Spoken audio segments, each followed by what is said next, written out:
Si vous êtes photographe, vous avez certainement vu des pubs passer sur les réseaux sociaux vous proposant d'acheter des presets Lightroom.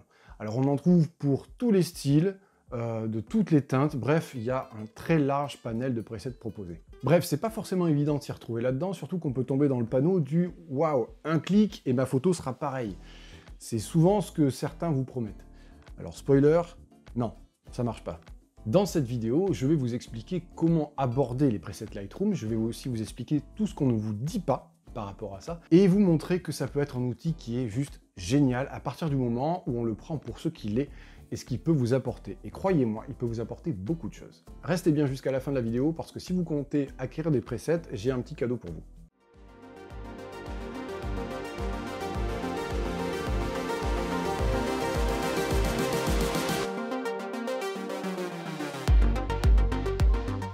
Si le contenu de cette chaîne ou de cette vidéo te plaît, n'hésite vraiment pas à t'abonner, à activer la cloche, ça aide vraiment, ça motive vraiment beaucoup. Bon, pour être tout à fait franc avec vous, cette vidéo elle est aussi là pour mettre en avant mes presets, mon travail, c'est un petit peu logique. Mais étant donné que j'ai eu beaucoup de très bons retours sur mes presets, je me dis que ça peut peut-être vous intéresser. D'ailleurs, je serais curieux de savoir si vous avez déjà utilisé des presets Lightroom ou non. J'aimerais bien que vous me disiez en commentaire, ça peut aussi m'intéresser à moi. Alors contrairement à ce que l'on veut vous faire croire, en tout cas des fois, hein, pas tout le temps, je ne veux pas faire dans la généralité, vous ne pouvez pas avoir le même rendu sur votre photo que la photo qui vous a fait acheter ces presets. En général, les photos sont forcément bien choisies, mais vous n'avez ni la même composition, ni la même lumière, ni les mêmes textures, et par conséquent, ça ne peut pas marcher. Il va forcément falloir adapter. Donc ne croyez pas que quand on vous dit « en un clic, vous avez la... » Non, c'est faux. Et d'ailleurs, l'exemple vaut mieux que la leçon. Si vous utilisez des presets qui ne sont pas adaptés à vos images ou aux tonalités de vos images, voilà ce qu'on peut, par exemple, obtenir. Là, je vais utiliser un de mes packs de presets qui s'appelle The Warm Tones, qui est plutôt destiné aux photos, aux ambiances chaudes de base, pour les travailler beaucoup plus en profondeur. Et donc, vous voyez bien que la photo, là, ça colle pas trop. C'est-à-dire que c'est une photo qui est plutôt froide, une ambiance voilà, plutôt matinale, c'est pris en Norvège, voilà, pour ceux qui se demandent. Voilà ce que ça pourrait donner si j'appliquais des presets plutôt destinés à des photos chaudes. Vous voyez que, franchement, c'est pas reluisant, de base. Alors évidemment, tout est modulable, hein. Voilà, il faut le savoir. Sauf que, vous voyez que de base, les réglages que j'ai faits ne collent pas du tout. Donc c'est pas vraiment là-dessus qu'il faudrait partir. En revanche, si j'utilise un autre pack qui s'appelle The Cold Ones et qui est plutôt destiné aux lumières froides, ténébreuses, aux lumières voilà, de fin de journée, voire de nuit, etc. Voilà ce qu'on peut obtenir, c'est-à-dire que là, on est plus en raccord avec la photo de base, et évidemment, les réglages s'en ressentent, et voilà les rendus de base qu'on peut avoir, et évidemment, il ne tient qu'à vous ensuite à aller modifier ça comme il se doit. C'est important de bien comprendre ça pour ne pas se faire avoir. N'achetez pas un pack juste parce que l'image de présentation est belle. C'est le contenu qui doit vous le faire acheter et comment il est pensé. Instinctif, simple d'utilisation, ludique, etc. Et justement, on va voir ce qu'il faut faire avant d'acheter votre premier pack de presets. Sur Internet, on trouve deux types de presets. Vous allez trouver d'un côté les presets pas chers ou carrément gratuits.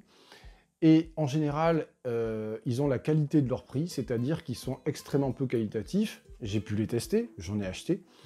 Je me suis aperçu que c'était très mal fait, que les réglages étaient brouillons, souvent très bourrins, très contrastés, que ça ne s'adaptait pas du tout aux photos, alors que j'avais choisi des photos à peu près similaires justement pour tester.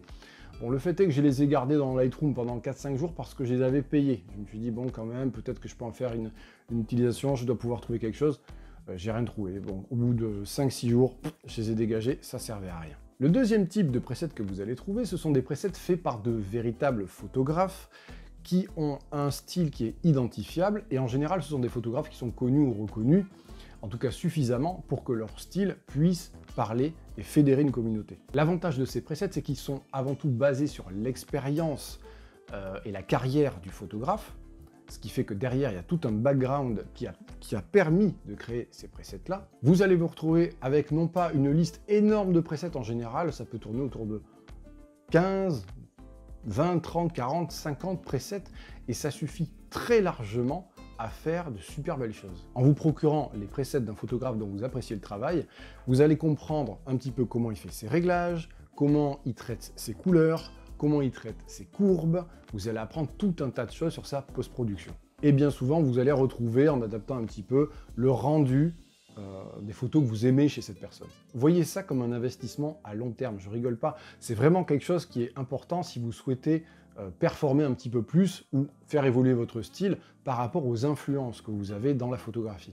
C'est ce que je propose dans tous mes packs avec des presets qui sont globaux, c'est-à-dire que vous avez le preset complet avec tous les modules travaillés, et ensuite vous avez tous les réglages détaillés dans tous les sous-menus afin que vous puissiez appliquer une ou plusieurs parties d'un rendu plutôt que le rendu incluant tous les réglages.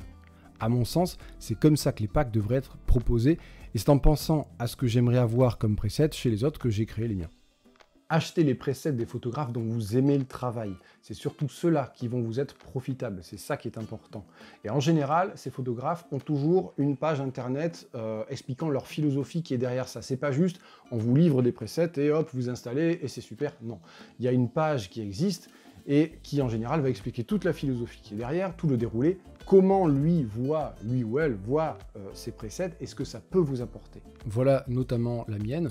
Alors ma page en fait elle est très simple, c'est-à-dire que tous les packs sont présentés, mais il y a également une vidéo qui va vous expliquer un petit peu la philosophie qui est derrière ces packs, ce qu'ils sont, ce qu'ils ne sont pas. Il y a une démonstration rapide sur comment ça marche, donc quels sont les résultats, qu'est-ce qu'il faut en attendre, qu'est-ce qu'on peut faire de manière rapide et simple, et comment ils sont décomposés.